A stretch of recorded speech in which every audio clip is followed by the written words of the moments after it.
and welcome back to Wednesday Trivia with Dr. Nandini. And thank you so much for last week's engagement. It was great to have a discussion with all of you. Today I'm going to talk about something which is very close to many of the parents' heart or gut, if I can say. Most parents ask us about gut and autism. So today's topic is about gut brain axis. So food, gut, and autism. uh, what came first, the chicken or the egg? Isn't that always a question? So it is the gut which is causing the problem, or which is the brain which is causing the problem? Really, where do we start from? Okay, so many children with autism, and not only with autism, if you see you and me and other neurotypical children also have a lot of gut issues right now. Think about yourself.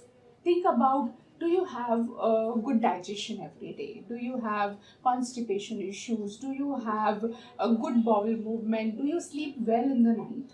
And most of the time you will find five out of 7 times, or even 9 out of 10 times, the answer is no. Why is it so? Somewhere the way that we are eating, the way where we are living our lives, there is a disruption in our cycle, in our sleep patterns, in our food habits, what is happening from outside, and that affects our day-to-day routine as well as our efficiency. So if the same happens to a child with autism, the problem is aggravated. So definitely there is a problem in the gut. But did it come first? What happened first? Is the gut causing the problem in the brain? Gut is called the second brain of our body. And is it the gut which is causing the problem in the brain, or was it the problem in the brain of the child with autism which is now causing the problem in the gut? What exactly is the situation? I'm going to try and simplify it a little bit. It's not as simplistic as I'm going to put it through, but try to for us to be able to have a plan of action to help the child improve this particular axis, so that his life becomes more better functionally as well as quality wise. Okay, so let's go back not only to when the child was born, but when the child was conceived. Have you thought of this, that the mother's womb is where the child gets all the food from, all the nutrition from? And if the mother's gut is a problem, the nutrition that comes to the child is also affected. In fact, there are studies that the gut microbiota of the mother, if it is affected or if there is a derangement, then the nutrition that comes to the child, or sometimes the antibodies to certain chemicals released by the mother's gut, may also affect the child's brain development or child's development overall. There are a lot of clinical studies. So that is one food for thought that I'm putting in front of you. Number two, when the child is developing, if the mother's gut microbiota is affecting the child's nutrition, the development of the child's brain is getting affected. And the brain is the CPU of our body. The brain controls everything.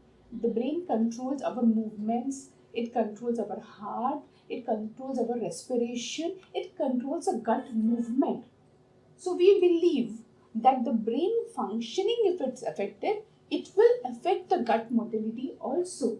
And when the child is born and the child is a picky eater, or there is no proper absorption of the food, or the child is constipated, many a times if you go back and think about your child, the child could have been a very colicky child, or child may not have had good movements, or would not have been eating or sucking milk properly, or not sleeping well, as is been a very bad sleeper throughout. So all this indicates there is some problem in the digestion, due to which there is a discomfort in the child. So the brain functioning has affected the gut movement, thereby affecting the absorption of the nutrient as well as the leading to bowel movements, which aggravates again the nutrition of the brain. So now it becomes a vicious cycle, and leading to brain functioning and attention issues as well as concentration issues, hyperactivity issues getting aggravated because of the gut issues. So now we have the brain affecting the gut affecting the brain, and the brain affecting the gut again and again. So it's becoming a vicious cycle. How do we cut this cycle? That's the next question. How do we cut? So we have to have a multi-pronged approach. We have to improve the gut functioning as well as we have to improve the brain functioning, both preferably at the same time.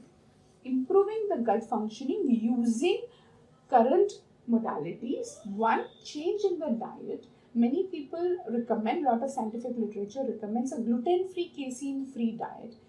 Many biomedical treatment suggest a food intolerance test. Biomedical treatment also helps or gives you suggestions about minerals and microvitamins which could help improve the gut functioning.